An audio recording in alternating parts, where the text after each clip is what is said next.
جنت میں رہ کر بھی آدم علیہ السلام کا دل نہیں لگتا تھا، اداس اداس رہتے تھے۔ اماں آئی تو بابے دا دل لگا، تو اداس رہتے تھے جنت میں۔ جب آنکھ کھلی تو اپنے لیفٹ سائیڈ پہ ایک خاتون سر سے لے کر پاؤں تک لباس میں۔ آپ نے سنا ہے نا، یوسف علیہ السلام دنیا میں سب سے خوبصورت ہستی پیدا کیے گئے، یہ مردوں میں، عورتوں میں سب سے خوبصورت حضرت حوا کو پیدا کیا گیا۔ کون ہے؟ کہتے ہیں اللہ کی آدم تیری بیگم کون ہے؟ تیری بیگم۔ نکاح پڑھایا، پھینکا آدم مہر ادا کرو۔ تو انہوں نے پوچھا کیا مہر دوں؟ تو وہاں تو سونا چاندی ڈھیر لگے پڑے تھے۔ اللہ تعالیٰ کہتے دا من سونا چاہ کے دے دے۔ میرے اللہ نے کہا تیری نسل میں میرا آخری حبیب آنے والا ہے، اس پہ ایک دفعہ درود پڑھ دے، یہ مہر ہے۔ سیدھے ہاتھ میں برکت ہے، پیدا کیا الٹی طرف سے۔ الٹی طرف سے کیوں پیدا کیا ہے؟ کہ الٹی طرف دل ہے، اور دل کے نیچے جو پسلی ہے وہاں سے پیدا کیا۔ اس میں پیغام کیا دیا کہ عورت جس روپ میں ہو، پہلا روپ اس کا بیوی بنا، پھر وہ ماں بنی، پھر اس آگے بیٹی کا روپ ہے، پھر بہن کا روپ ہے، پھر خالہ ہے، پھوپھی ہے، دادی ہے، نانی ہے، ساس ہے۔ جس روپ میں بھی عورت ہے اس کو دل کے قریب جگہ دو۔ یہ دل کے نیچے سے پیدا کرنے میں یہ پیغام دیا گیا ہے، اسے ذلیل نہ کرو، اسے خوار نہ کرو، اسے بے عزت نہ کرو، اس پر شدت نہ کرو۔ تو پہلا بنیادی رشتہ خامند اور بیوی ہے، اور آخری رشتہ بھی خامند اور بیوی ہے۔ لیکن اس وقت ہمارے معاشرے میں خامند سے زیادہ اس کے ماں باپ حق جتلاتے ہیں، خامند سے زیادہ اس کی بہنیں حق جلاتی ہیں، خامند سے زیادہ اس کے رشتہ دار حق جتلاتے ہیں، اور جھوٹی سچی شکایتیں لگا کر بیوی سے متنفر کرتے ہیں، اور کہیں بیوی کو خامند سے متنفر کرتے ہیں، آپس میں لڑائی لڑا کے پھر خوش ہوتے ہیں۔ میرے نبی سے پوچھا جائے یا رسول اللہ آپ کو سب سے زیادہ کس سے پیار ہے؟ تو آپ نے کہا عائشہ سے۔ اللہ، وہ جھیپ کے کہنے کے نہیں، میں پوچھ رہا ہوں لوگوں میں آپ کو کس سے زیادہ پیار ہے؟ تو آپ کہتے ابو بکر سے۔ تو آپ نے پھر کہا ابوہا، مجھے عائشہ کے باپ سے زیادہ پیار ہے۔ پھر پہلے عائشہ کا، تو پھر کہتے ابو بکر۔ تو آپ نے کہا نہیں، ابوہا، مجھے عائشہ کے باپ سے سب سے زیادہ پیار ہے۔ یہ آپ کو میسج دیا ہے کہ گھر کی زندگی کیسے ہوتی ہے، کوئی عشق نہیں چڑھا ہوا تھا، میسج ہے نا۔ ہم عائشہ چھوٹی عمر کی تھی، ان کو آٹا گوندھ کے دیتے تھے، آٹا گوندھ کے دیتے تھے، پھر جب ان کو آٹا گوندھنا آ گیا پھر چھوڑ دیا، پھر ان کو سامنے بٹھا کر لقمے بنا کے کھلاتے تھے۔ پھر ہم عائشہ رضی اللہ تعالیٰ عنہ کوئی گوشت کا ٹکڑا، وہاں بڑے بڑے گوشت کے ٹکڑے پکائے جاتے تھے، تو کوئی گوشت کا ٹکڑا اٹھایا اور ایسے 2-4 جگہ سے نوچا اور پھر رکھ دیا، سارا کھایا نہیں جاتا تھا، تو اللہ کے نبی اسی کو اٹھاتے اور حضرت عائشہ کو دکھا کر، جہاں سے حضرت عائشہ نے نوچا ہوتا تھا وہاں سے یوں کاٹ کے دکھاتے تھے۔ پھر حضرت عائشہ رضی اللہ تعالیٰ نے گلاس اٹھایا پانی پینے کے لیے، جہاں ہونٹ لگائے پہ گلاس رکھ دیا، بڑے بڑے گلاس ہوتے تھے، تو حضرت ہمارے نبی اٹھاتے تھے، جہاں عائشہ کے ہونٹ لگے ہوتے تھے وہاں ہونٹ لگا کے پانی پیتے تھے۔ یہ آپ کو سکھانے کے لیے ہے، اپنے گھر والوں کے ساتھ بیٹھ کے کھانا کھاتے ہیں۔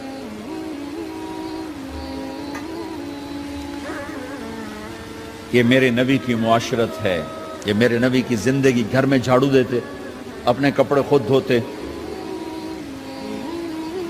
کوئی چیزیں بکھری پڑی ہوتی تو بیوی کو نہیں ڈانٹتے، خود اٹھ کے سیٹ کر کے رکھ دیتے، گھر والوں کے ساتھ مل کر برتن دھوتے، صفائی کرتے، گھر والوں کے ساتھ مل کر۔ یہ میرے نبی کی ایک خوبصورت زندگی ہے بھائیوں بہنوں، ہم بھلا چکے ہیں۔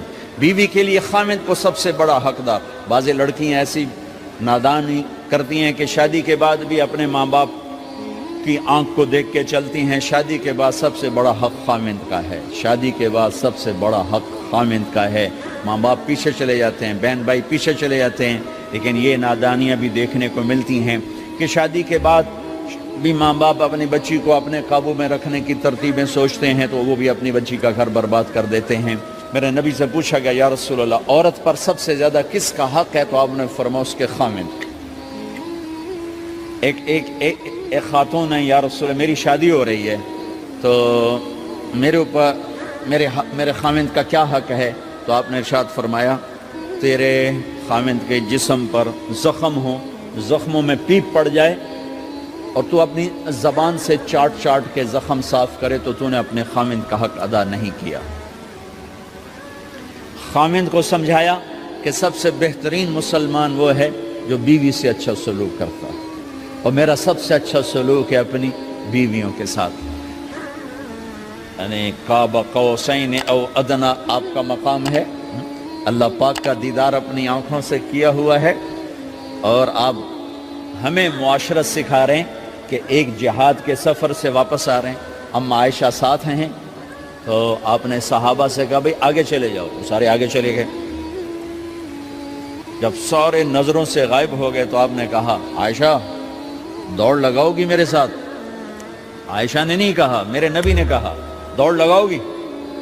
آج کل کا کوئی علامہ بھی یہ نہیں کرے گا، عائشہ دوڑ لگاؤ گی میرے ساتھ؟ کہا جی لگاؤں گی۔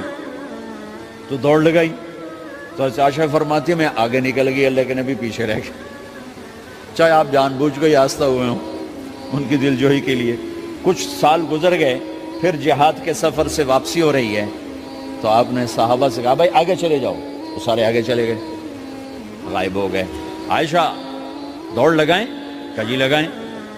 تو فرمایا کہ ان دنوں میں ذرا موٹی ہو گئی تھی، جب دوڑ لگائی تو اللہ کے نبی آگے نکل گئے، تو پھر آپ نے کہا عائشہ ہذہ بتلک، عائشہ اب تیرا میرا حساب برابر ہو گیا، اس دفعہ تو آگے نکل گئی، آج میں آگے نکل گیا۔ یہ میرے نبی کی معاشرت ہے کہ بھری محفل میں کہہ رہے ہیں مجھے عائشہ سے سب سے زیادہ پیار ہے، اور عرب میں عیب تھا، جیسے ہمارے ہاں بھی عیب ہے کہ کوئی بھری محفل میں کہ مجھے بیوی سے سب سے زیادہ پیار، کہ تیری ماں کتنے گئی؟ بھئی ماں کا اور خانہ ہے، بیوی کا اور خانہ ہے، ماں کی اور جگہ ہے، بیوی کی اور جگہ ہے۔ تو میں آپ سب سے کہتا ہوں ماں باپ کی وجہ سے بیویوں پہ زیادتی نہ کرو، بیوی کی وجہ سے ماں باپ پہ زیادتی نہ کرو، بڑے ہو تو بڑے بنو۔ ہمارے نبی تو آپ سسر بھی ہیں نا، آپ نے 4 بیٹیوں کی شادیاں، 2 تو ایک ہی کو دے دی عثمان کو، رقیہ اور ام کلثوم رضی اللہ تعالیٰ عنہما، حضرت عثمان کے نکاح میں، ابو العاص رضی اللہ تعالیٰ عنہ کو زینب، اور سب سے پیاری محبوب بیٹی حضرت علی رضی اللہ تعالیٰ عنہ۔ باقی 3 نکاح بڑے سادہ کیے، حضرت فاطمہ کا نکاح بڑے دھوم دھام سے کیا۔ ان کا رشتہ لے کر صدیق آئے، یا رسول اللہ میں خواہش مند ہوں، آپ چپ رہے۔ پھر حضرت عمر بعد میں گئے، یا رسول اللہ میں خواہش مند ہوں، آپ چپ رہے۔ تو عبد الرحمن بن عوف رضی اللہ تعالیٰ نے حضرت علی سے کہا علی تو جا، تجھے دے دیں گے۔ وہ کہنے لگے میں تو بہت غریب ہوں، مجھے کہاں دیں گے؟ حضرت علی کا ذاتی گھر بھی نہیں تھا، کسی سے ایک کوٹھا مانگ کے اس میں رہ رہے تھے مدینہ میں۔ کہا نہیں تو جا جا۔ تو یہ مسجد میں پہنچے، اللہ کے نبی کو دیکھا تو ایسا روب طاری ہوا کہ بولے ہی کچھ نہیں۔ اللہ کے نبی کو تو پتہ ہے کہ کیا ہے اور کس لیے ہے۔ تو آپ نے کہا علی کیسے آئے؟ چپ۔ کہا لگتا ہے فاطمہ کے رشتے کے لیے آئے ہو؟ کہا جی ہاں۔ تو آپ نے کہا انشاءاللہ، اتنا کہا انشاءاللہ، اور چپ ہو گئے۔ تو حضرت علی چپ کر کے اٹھ کے باہر آ گئے، صحابہ باہر کھڑے ہوئے تھے۔ تو کہنے لگے یار دیکھا نا، میں تمہیں پہلے ہی کہتا تھا مجھے نہ بھیجو، انکار ہو گیا، بولے ہی کچھ نہیں۔ تو حضرت عبد الرحمن بن عوف کہنے لگے جنہوں نے بھیجا تھا کچھ تو کہا ہوگا، کہ بس انشاءاللہ کہا تو اللہ کے بندے ہاں ہو گئی، نبی کی انشاءاللہ ہاں ہوتی ہے، یہ ہاں کیوں نہیں کی؟ سبحان اللہ، اللہ اکبر، یہ ہاں کیوں نہیں کی؟ گھر گئے، فاطمہ علی کا رشتہ آیا ہے کر دوں، اس لیے ہاں نہیں کی۔ ہم تو بیٹیوں سے پوچھتے ہی نہیں، عیب سمجھتے ہیں بیٹیوں سے پوچھنا، یہ میں گاں نو بن چھڑیا قلعے نال، ایویں اسی دیاں نو بن چھڑنے قلعے نال۔ مجھے ایک اپنی مطلب برادری لیول کے ایک خاتون کا فون آیا کہ مولانا پڑھایا مجھے لاہور میں اچھے کالجوں میں، اور میری منگنی کرتے وقت مجھ سے پوچھا ہی نہیں، اور ایک شرابی سے منگنی کر کے مجھے اطلاع دی اسی تیری منگنی کر چھڑیے فلانی تاریخ نو تیرا نکاح بھی ہونا ہے. مجھے آج تک گلہ ہے. پوچھ لیتے, اگر نہیں پوچھا تھا چلو میں نہ ساڑھے پنجاب وچ کوئی نہیں پوچھ دے گاں مجھ دی طرح ٹور چھڑ دین تو چلو اتنا تو ویکھ لیندے بھی کم از کم شراب تو نہ پیندا ہویا. ایک شرابی نال میرا نکاح کر چھڑ, ساری زندگی اڈیاں رگڑ رگڑ میری گزر گئی. علی جیسا رشتہ آیا ہو تو اوپر سے حکم بھی آ چکا ہو کہ علی کو ہی دینا ہے, پھر آپ فاطمہ سے پوچھیں فاطمہ تیرا رشتہ آیا ہے علی کا کر دوں؟ حضرت فاطمہ نے ہاں کی تو پھر مسجد تشریف لائے. یہ آپ کو معاشرت سکھائی جا رہی. انسان زندگی کیسے گزارنی ہے, مرد عورت ہے زندگی کیسے گزارنی ہے. پہلا رشتہ جو قائم ہوا دنیا میں وہ ہے خامد اور بیوی. حضرت آدم اور حوا کا نکاح ہوا. اللہ تعالیٰ نے عورت کو کمزور بنایا تو پہلے دن سے اس کو عزت اور احترام دیا تاکہ ساری زندگی اس کمزوری سے ناجائز فائدہ نہ اٹھایا جائے بلکہ اس کو عزت دی جائے. کہ آدم علیہ السلام کے لیے مٹی اکٹھی کی, پانی ڈالا, گوندھا اور ایک اسٹیچو بنایا اور ڈال دیا. جب وہ خشک ہوا اس میں روح ڈالی اور پھر وہ ننگے بدن تھے, پھر ان کو جنت کے کپڑے پہنائے اور جنت میں ڈال دیا. اس کائنات کا حسن بھی عورت سے ہے اور جنت کا حسن بھی عورت سے ہے. حضرت آدم علیہ السلام جنت میں, لیکن بابے جی دا دل ہی نہیں لگتا, کلے کلے ہی ٹورے پھر دیں. اب اللہ نے عورت کو بنانے کا ارادہ کیا تو اللہ ایک ڈھیر مٹی کا اکٹھا کر کے عورت کے لیے بھی بنا دیتا اور اس کا اسٹیچو بنا دیتا اور اس کو خشک ہونے دیتا, پھر اس میں روح ڈالتا, پھر اس کو کپڑے پہناتا. آپ حیران ہوں گے سبحان اللہ, اللہ نے ایسا نہیں کیا. آدم علیہ السلام سوئے, آنکھ کھلی تو دیکھا ایک خوبصورت حسین عورت. یہ بات اکثر لوگوں کو معلوم ہوگی کہ یوسف علیہ السلام دنیا کے حسین ترین انسان تھے, اور یہ بات شاید کسی کو معلوم نہیں ہوگی کہ دنیا کی سب سے حسین خوبصورت عورت حضرت حوا ہے. حوا جن پر بڑھاپا آیا ہی نہیں, 1000 سال کے قریب زندگی گزاری, بڑھاپا نہیں آیا.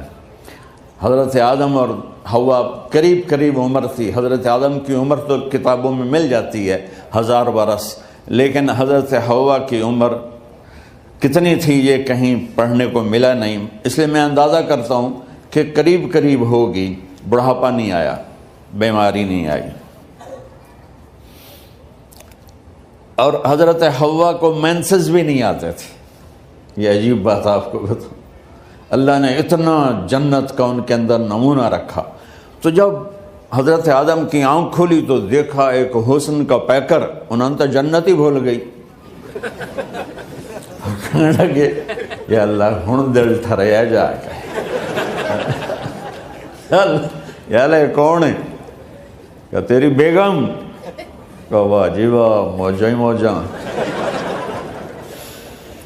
تو اللہ تعالیٰ نے نکاح پڑھایا. سبحان اللہ, اپنے نبی کی شان دوبارہ سنو. تو اللہ نے کہا آدم اپنی بیگم کا مہر ادا کرو. تو وہ پوچھنے لگے کیا مہر ہے؟ دیکھو ایک بات سنو, مہر کسی کی بیٹی کی قیمت نہیں ہوتی.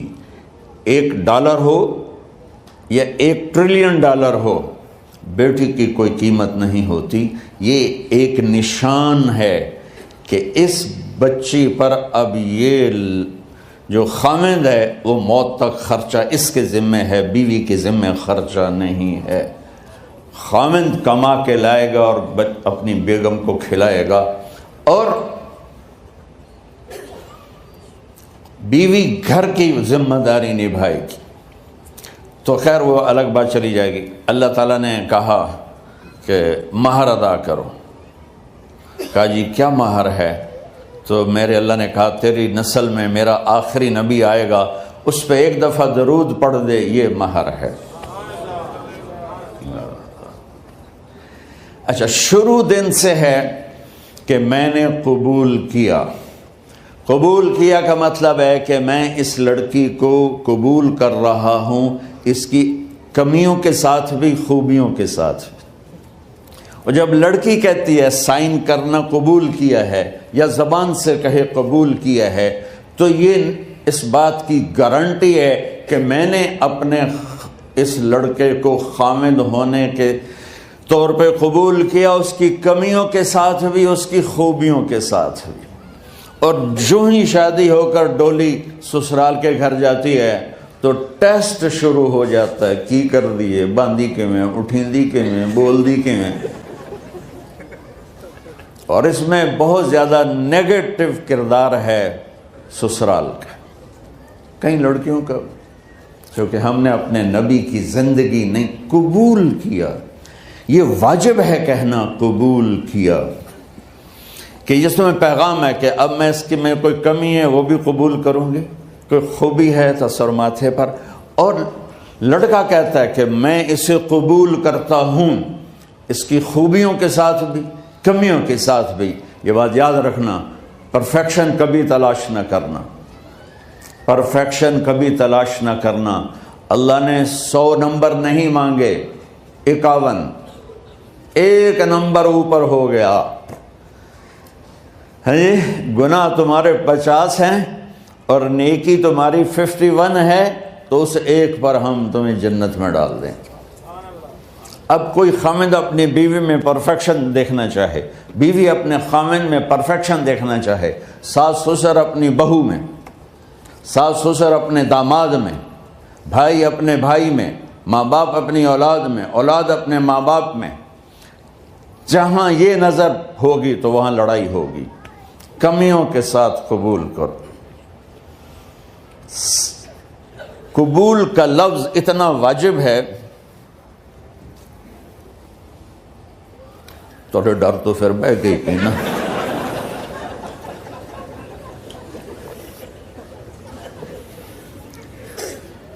قبول کا لفظ اتنا ضروری ہے کہ اس کے بغیر نکاح ہی نہیں ہوتا. میں یہ کئی جگہ لطیفہ سنا چکا ہوں، اور واقعی قصہ بھی ہے، ایسے لطیفہ نہیں ہے. میرے دوست ہیں، ذمہ دار ہیں اچھے، تو ان کے گاؤں کا ایک بچہ چھوٹی عمر میں بسوں پہ جا کے نا وہ جاب پہ لگ گیا.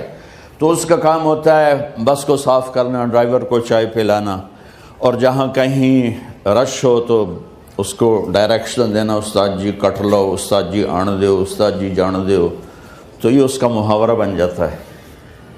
اب اس کا نکاح ہوا تو مولانا صاحب نے کہا بھائی عبد الرحمن، میں فرضی نام لے رہا ہوں، نام مجھے اس کا یاد نہیں، عبد الرحمن زینب بنت اسلم نو تیرے نکاح دیتا 500 مہر تو قبول کیتا. تھوڑی دیر سوچ کے کہندا جی آن دیو. اس نے ساری زندگی آن دیو ہی سیکھا تھا. تو اس کے بھائی نے اس کو کوئی نہیں ماری تو کہنے لگا جی جان دیو. مولانا صاحب نے کہا آن دیو جان دیو نال کم نہیں بننا، تو آگے میں قبول کیتا.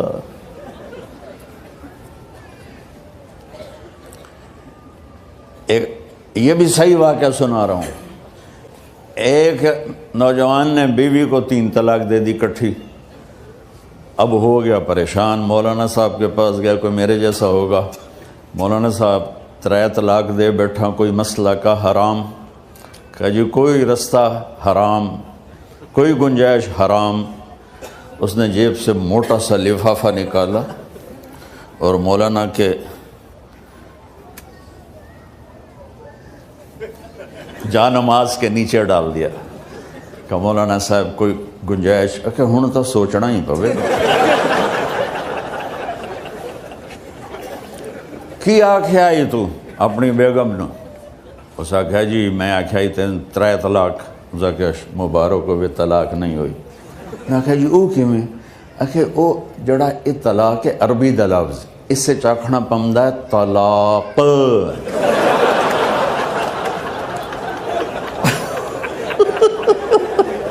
یہ آپ کو صحیح واقعہ سنا رہا ہوں. تو تم نے تو چھوٹے کاف کے ساتھ کہا ہے طلاق.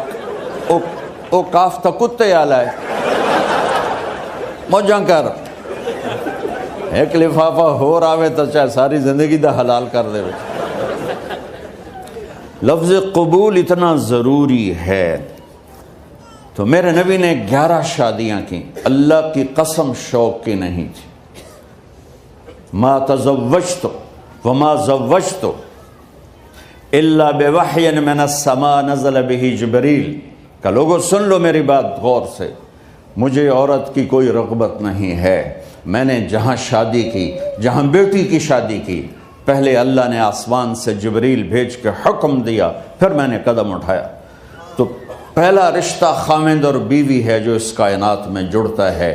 یہ دنیا کا سارے رشتوں میں نمبر 1 رشتہ ہے، سب سے خوبصورت رشتہ ہے، سب سے اہم رشتہ ہے، سب سے بڑا رشتہ ہے. والدین کے لیے چند آیات ہیں، اولاد کے لیے چند آیات ہیں، بہن بھائیوں کے لیے چند آیات ہیں، خاوند اور بیوی کے لیے سینکڑوں آیات ہیں، سینکڑوں. تو اگر آپ اپنے گھروں میں کامیابی دیکھنا چاہتے ہو، اپنے گھر کو ہاؤس کی بجائے ہوم دیکھنا چاہتے ہو، خوشی کا اگر آپ اسے گہوارہ بنانا چاہتے ہو، اللہ کی قسم ڈگریوں سے نہیں ہوگا، محبت سے ہوگا. میرے نبی سے پوچھا گیا یا رسول اللہ اسلام کا سب سے مضبوط عمل، نہیں، میرے نبی نے سوال کیا، بولو بھائی اسلام کا سب سے مضبوط عمل کیا ہے؟ صحابہ نے کہا نماز. نہیں، سبحان اللہ. ابھی میں نماز کی کتنی اہمیت بتا چکا. انہوں نے عرض کیا جہاد، آپ نے فرمایا نہیں. تو صحابہ نے عرض کیا روزہ، آپ نے فرمایا نہیں. اللہ کہ یا رسول اللہ حج، آپ نے فرمایا نہیں. تو سارے صحابہ حیران ہو گئے، یا رسول اللہ نماز، جہاد، روزہ، حج، تو پھر کیا ہے؟ اب سننا سارے بہن بھائی، مستورات، بچے بچیاں. آپ نے فرمایا اسلام کا سب سے مضبوط اور بڑا عمل ہے آپس میں اللہ کے لیے محبت کرنا. اگر آپ اپنے گھروں میں حسن دیکھنا چاہتے ہو تو ایک دوسرے سے محبت کرو، اظہار محبت کرو. اور محبت کے پیدا ہونے کے لیے بہت ساری چیزیں ہیں، لپیٹ کے 2 میں کر لیتا ہوں. 2 میں بیوی کی خوبی دیکھو، کمی نہ دیکھو. خاوند کی خوبی دیکھو، کمی نہ دیکھو، پہلی بات. دوسری بات، اس زبان سے زہر نہ اگلو محبت کے پھول. اس زبان سے کڑوے جملے نہ ہوں، طنز نہ ہو، ٹونٹنگ نہ ہو، بےعزت نہ کرو، انسلٹ نہ کرو، تو آپ کے دل جڑ جائیں گے. یاد رکھو شکلوں سے زندگی آباد نہیں ہوتی، زندگی اخلاق سے آباد ہوتی. تو اپنے گھر سے ٹونٹنگ نکال دو. نہ کہا کا مطلب ہے بارش کا زمین میں جذب ہو کر یکجان ہو جانا. 2 زندگیوں کا محبت میں جذب ہو کر یکجان ہو جانے کو نکاح کہتے ہیں. نہ کہا آنکھوں میں نیند کا اتر کے سلا دینا. نہ کہا خاوند اور بیوی کا ایسی محبت دینا کہ چین کی نیند آ جائے. نہ کہا اعتماد کرنا، بھروسہ کرنا، خاوند بیوی پہ بھروسہ کرے، بیوی خاوند پہ بھروسہ کرے. اے نوے لوک کے فون چیک ہو رہے ہوئے، کال کتنے کی تھی، کال کتنے کی تھی. عزت دو، اعتماد کرو. چوتھا مطلب درخت کا چھاؤں بنا دینا. نہ کہا میاں اور بیوی، خاوند اور بیوی کا محبت کی ایسی چھاؤں بنانا کہ اس کے نیچے اولاد کا پودا خوبصورتی سے پیدا ہو سکے. نہ کہا، صرف لفظ نکاح کے مطلب بتا رہا ہوں. نہ کہا مریض کو، کدھر ڈاکٹر بیٹھے ہیں میرے سامنے بیٹھے ہیں، مریض کو دوا ایسی دینا کہ وہ شفا یاب ہو جائے. آپس کے ایسے تعلق بنانا کہ زندگی کو شفا مل جائے. میرے بھائی بہنوں، میں آپ کو اپنے نبی کی زندگی بتا رہا ہوں. میرے نبی نے 11 شادیاں کی. اللہ ذوالجلال کی قسم، صرف ہمیں زندگی سکھانے کے لیے کہ گھر کی زندگی کیسے ہوتی ہے اور اولاد کو کیسے پالا جاتا ہے. اب لوگ کیا مجبوریاں ہیں کہ عورت بھی جاب کرتی ہے، مرد بھی جاب کرتا ہے. عورت کی سب سے بڑی جاب اپنی نسل کو پالنا ہوتا ہے. جب یہاں ٹائم نہیں ملتا بچے کو، نہ ماں سے ملتا ہے نہ باپ سے ملتا ہے، تو پھر وہ جنگل کا پودا بن جاتا. یہ تو وینکوور ہے. فیصل آباد کی بات سناتا ہوں. میرے بچے جس اسکول میں پڑھتے تھے ان کے پرنسپل سے میری دوستی تھی. میں ملنے گیا ایک دن، تو کہنے لگے جی عجب واقعہ ہوا ہے کہ یہاں 2 بچے پڑھتے ہیں، ان کی ماں بھی ڈاکٹر ہے اور باپ بھی ڈاکٹر ہے. تو وہ دونوں آئے ہیں میرے پاس کہ ہمارے بچوں نے 3 دن ہو گئے ہیں گھر میں کھانا نہیں کھایا، تو ہم پریشان ہیں، ہمیں بتاتے نہیں. کائنڈلی آپ پوچھ کے بتائیں کہ وہ کھانا کیوں نہیں کھا رہے. ایک باری کر کے بھی کھا دو.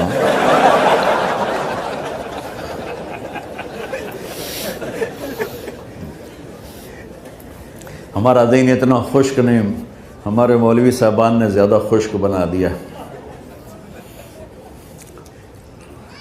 تو انہوں نے دونوں بچوں کو بلایا. سننا سارے فیملیز بیٹھے ہو جہاں میں فیملی کی زندگی کو فوکس کر کے نبی سے جوڑ کے بتا رہا ہوں، طارق جمیل کے تجربے نہیں بتا رہا. دونوں بچوں کو بلایا. بیٹا آپ کھانا کیوں نہیں کھا رہے؟ کہا جی ہم اپنے ممی اور بابا کے سامنے نہیں بتائیں گے. تو انہوں نے دونوں کو باہر بٹھا دیا. پھر پوچھا اب بتاؤ کیا مسئلہ ہے؟ ان کا سر ہم صبح جب ناشتہ کرتے ہیں تو ہمارے ممی ڈیڈی سو رہے ہوتے ہیں، ہماری ان سے ملاقات نہیں ہوتی. جب ہم اسکول سے واپس آتے ہیں تو ممی ڈیڈی اپنے میڈیکل کالج میں ہوتے ہیں، ہاسپٹل میں ہوتے ہیں، تو ہمیں ان کو دیکھنے کا موقع نہیں ملتا. شام کو جب ہم کھانا کھاتے ہیں تو یہ دونوں اپنے پرائیویٹ کلینک میں ہوتے ہیں، تو ہم ان کو دیکھ نہیں پاتے. پورا ہفتہ گزر جاتا ہے، ہمیں ماں باپ کی شکل نظر نہیں آتی. تو ہم نے سٹرائک کی ہے کہ ایسے ماں باپ کی روٹی کیا کھانی جو اپنی شکل بھی نہ دکھا سکیں. تو اس لیے ہم نے کہا ہم نے بائیکاٹ کیا ہے، گھر میں نہیں کھانا ہے. تو ایسی لائف مت بناؤ. یہاں ایک بہت بڑا چکر شیطان دیتا ہے، بڑی گاڑی لے لو، $100 کی قسط تو ہے، اور بڑا گھر لے لو، $200 یا $100 کی قسط تو ہے.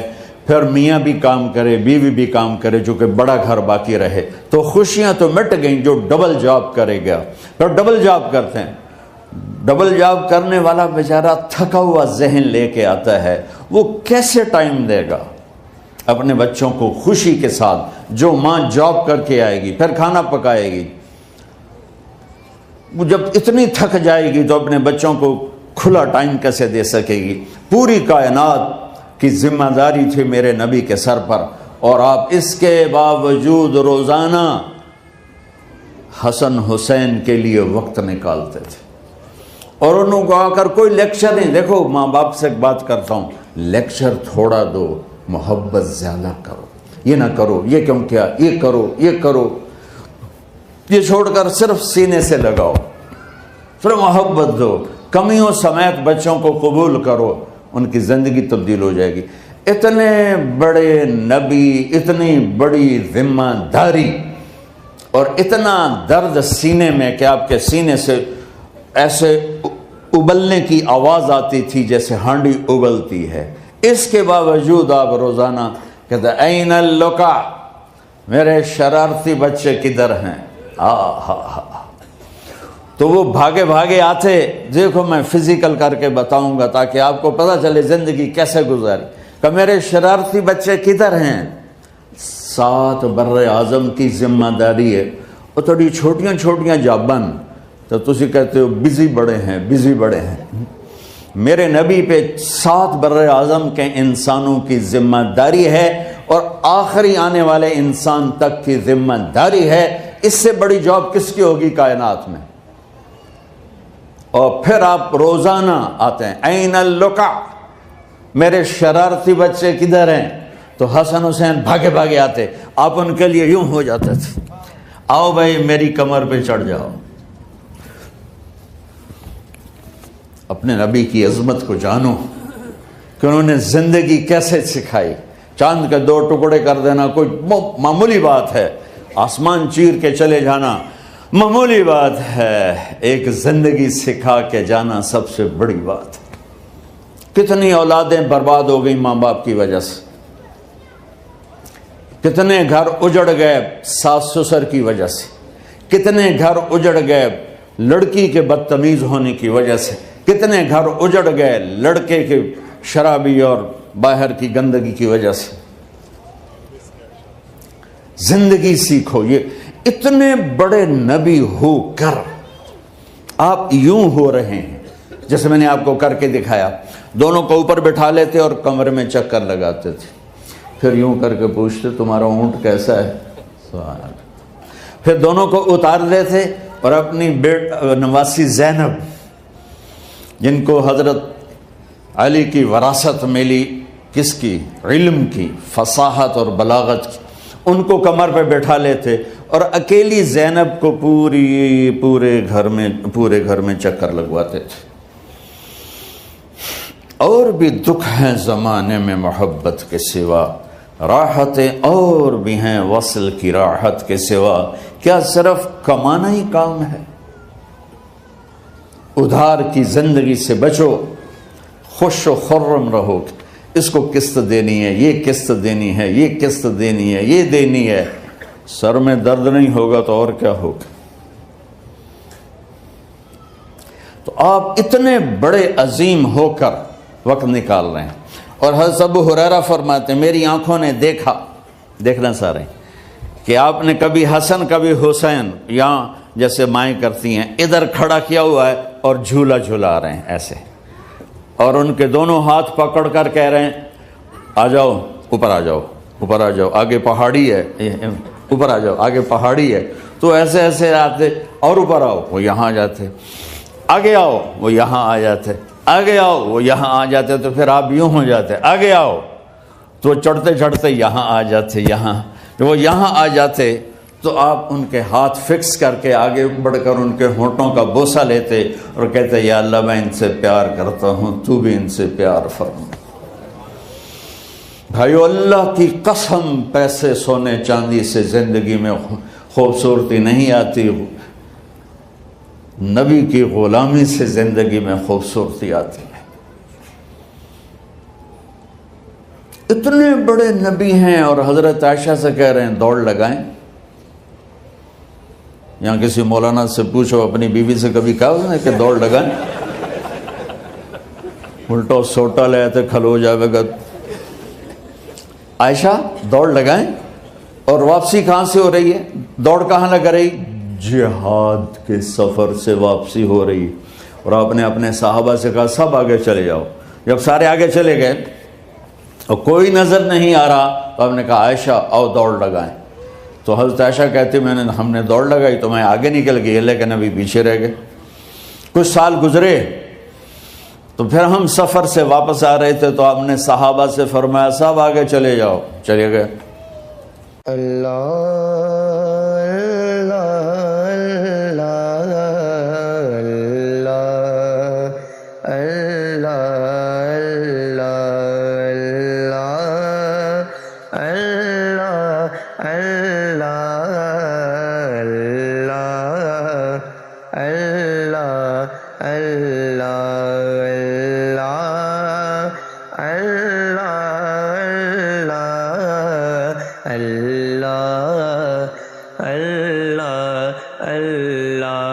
حاضر ہے تیرے دربار میں ہم، اللہ کرم اللہ کرم، دیتی ہے صدائے چشم نم، اللہ کرم اللہ کرم، اللہ اللہ اللہ اللہ اللہ۔ آپ نے کہا عائشہ دوڑ لگائیں؟ میں نے کہا جی لگائیں۔ کون دنوں میں ذرا موٹی ہو گئی تھی تو پھر اللہ کے نبی آگے نکل گئے، میں پیچھے رہ گئی۔ تو آپ نے کہا عائشہ ہاذہ بتلک، آج تو اور میں برابر دلیلیں مانگتا ہے اور مجھے مثالیں دیتا ہے اور مجھے کہتا ہے اس پرانی ہڈی کو کون زندہ کرے گا جو سرما بن گئی؟ قل یحییھا الذی انشأھا اول مرہ، بتاؤ میرے حبیب کہ اسے وہ زندہ کرے گا جس نے اسے بنایا اور پیدا کیا تھا۔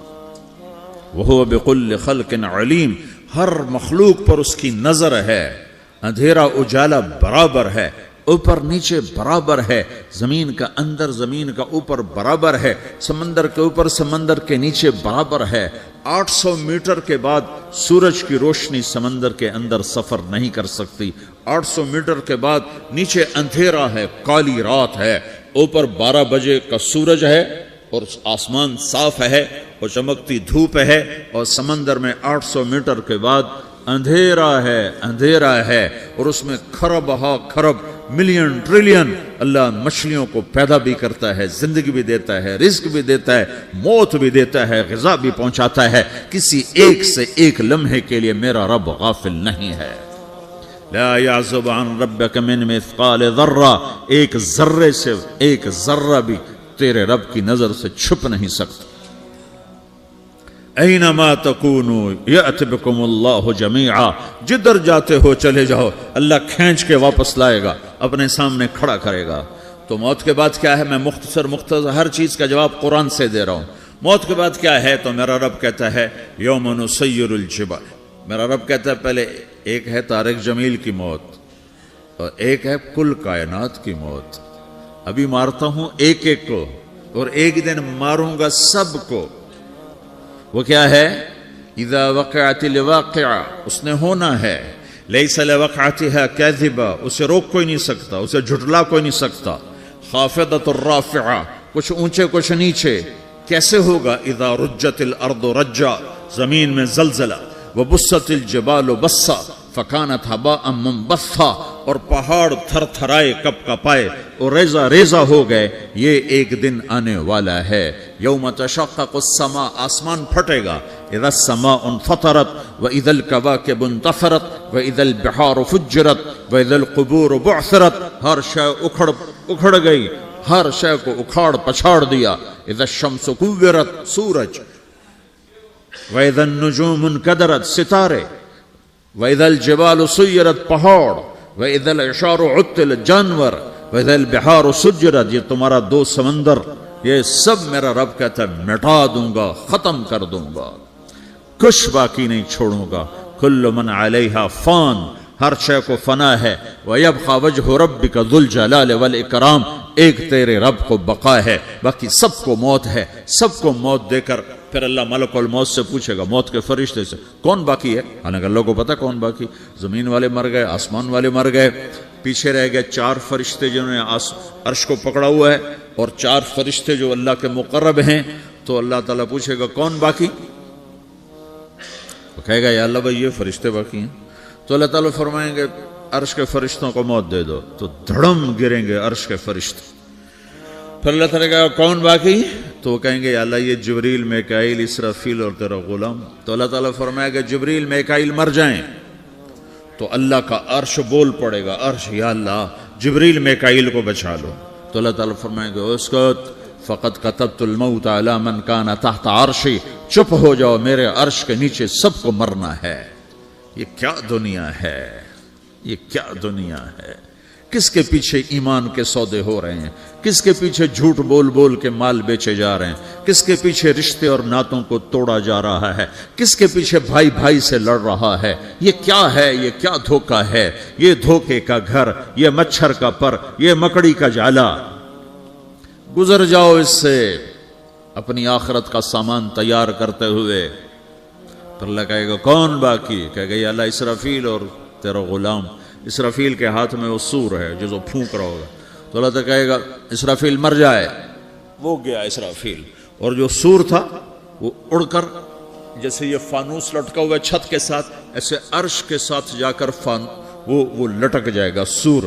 پھر اللہ کہے گا کون باقی؟ تو اب ملک الموت کی ٹانگیں کانپنے لگ جائیں گے، سب کی روح نکالنے والے کی باری آ گئی کہ اللہ وہ سب تو اوپر تو ہے اور نیچے میں ہوں۔ تو میرا اللہ کہے گا موت مر جا، تو بھی میری ایک مخلوق، خلق من خلق، تو ملک الموت ایک چیخ مارے گا، ایسی چیخ مارے گا کہ زمین آسمان ہوتے تو پھٹ جاتے، وہ پہلے ہی پھٹ چکے ہیں۔ سب کو موت دینے کے بعد اللہ کہے گا من کان لی شریکن فلیات، کوئی ہے میرے مقابلے تو آؤ آؤ، من کان لی شریکن فلیات، کوئی میرے مقابلے میں ہے تو آؤ آؤ، من کان لی شریکن فلیات، کوئی میرے مقابل ہے تو آؤ آؤ، کون آئے؟ سب کو تو موت دے چکا ہے۔ پھر اللہ زمین آسمان کو جھٹکا دے گا، کہے گا انا الملک، میں بادشاہ ہوں۔ پھر دوسرا جھٹکا دے گا، پھر کہے گا انا القدوس السلام المومن، میں ہوں قدوس سلام مومن۔ پھر تیسرا جھٹکا دے گا، پھر کہے گا انا المہیمن العزیز الجبار المتکبر۔ پھر اللہ تعالیٰ کہے گا این الملوک، بادشاہ کہاں ہے؟ این الجبارون، ظالم کہاں ہیں؟ این المتکبرون، تکبر کرنے والے کہاں ہیں؟ لمن الملک اليوم، آج بادشاہ کون ہے؟ کوئی ہو تو جواب دے۔ پھر اللہ خود کہے گا للہ الواحد القہار، آج اکیلے اللہ کی بادشاہی ہے، اللہ کی بادشاہی ہے، اللہ کی بادشاہی ہے، جسے زوال نہیں، زوال نہیں۔ عباسی خلیفہ واثق باللہ مرنے لگا 32 سال کی عمر میں، تو جب موت نے، جب بڑا ظالم تھا، بڑے علماء شہید کے اس خلق قرآن کے مسئلہ میں، تو جب موت نے جھٹکا دیا تھا یا من لا یزال ملکہ ارحم من زال ملکہ، اے وہ بادشاہ جس کا ملک ختم نہیں ہو سکتا، اس پہ رحم کر جس کا ملک ختم ہو گیا، ملک ختم ہو گیا۔ پھر اللہ تعالیٰ کہے گا انی بدأت بالدنیا ولم تکن شیئا وانا الذی اعیدہا، میں نے دنیا کو بنایا، میں نے مٹایا، اب دوبارہ زندہ کروں گا۔ اب اگلا مرحلہ آ گیا، وہ کیسے ہوگا؟ وہی اللہ نے قرآن میں بتایا، وہ کیسے ہوگا؟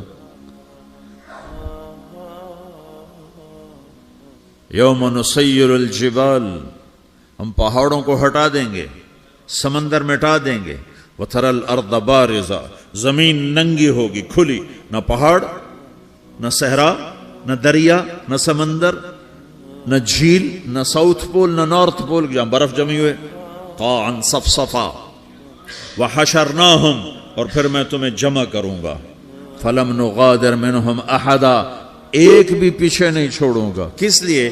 لقد احصاہم، میں نے گھیرے میں لیا ہوگا، وعدہم عدا، ایک ایک کو گن گن کے اٹھاؤں گا، وَقُلٌ آتِيهَ يَوْمَ الْقِيَامَةِ فَرْدًا، اور آج تم سب اکیلے اکیلے میری بارگاہ میں پیش کیے جاؤ گے، وَلَقَدْ جِئْتُمُونَا فُرَادًا كَمَا خَلَقْنَاكُمْ أَوَّلَ مَرَّةٍ، میں نے تمہیں جیسے ماں کے پیٹ سے تنہا نکالا تھا، آج تمہیں تنہا نکالوں گا، عُرَاةً حُفَاةً غُرْلًا، یہ حدیث کے الفاظ ہیں، ننگے بدن، ننگے سر، ننگے پاؤں اللہ تعالیٰ اٹھائے گا قبروں سے۔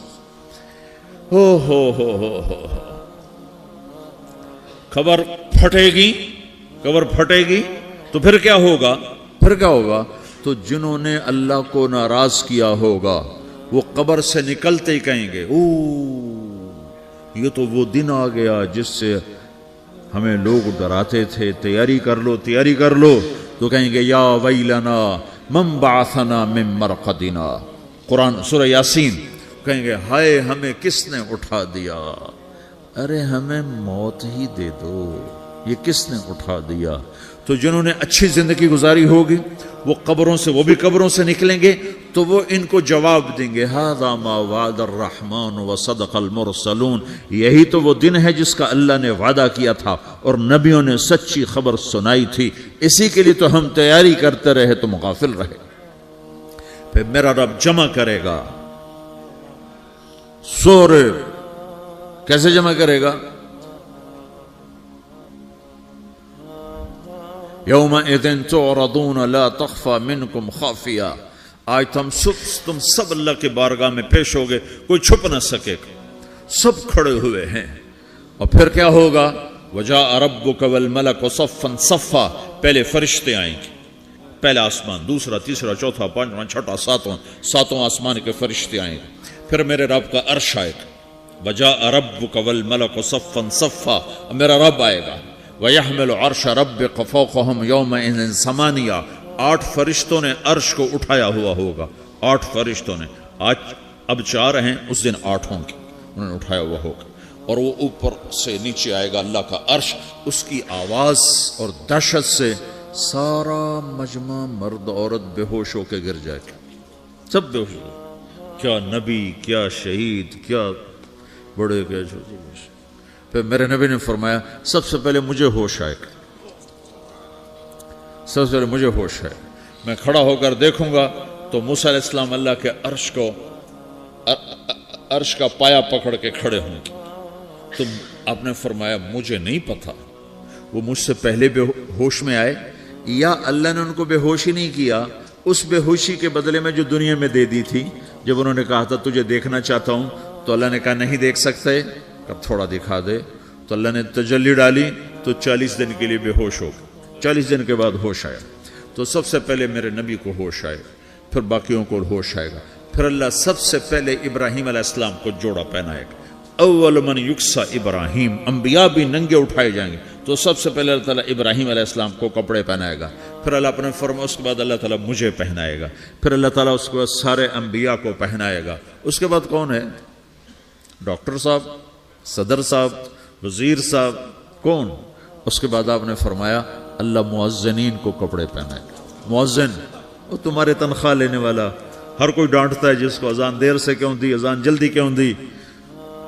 اس کے بعد اللہ تعالیٰ مؤذن کو کپڑے پہنائے گا. پھر اس کے بعد اپنے اپنے درجات کے مطابق اللہ تعالیٰ جس کو چاہے گا پہنائے گا. پھر میرا رب کہے گا یا عبادی انی انصت لکم منذ ان خلقتکم الی یوم احییتکم, میرے بندو میں نے تمہیں پناہ میں پیدا کیا, پیدا ہونے سے موت تک میں نے تمہیں کچھ نہیں کہا, صرف تمہیں دیکھتا رہا, تمہاری سنتا رہا. فالیوم انصتوا لی, آج میں بولوں گا تم سنو گے. هذه صحفکم تقرأ علیکم, ابھی میں تمہاری فائل کھولنے والا ہوں.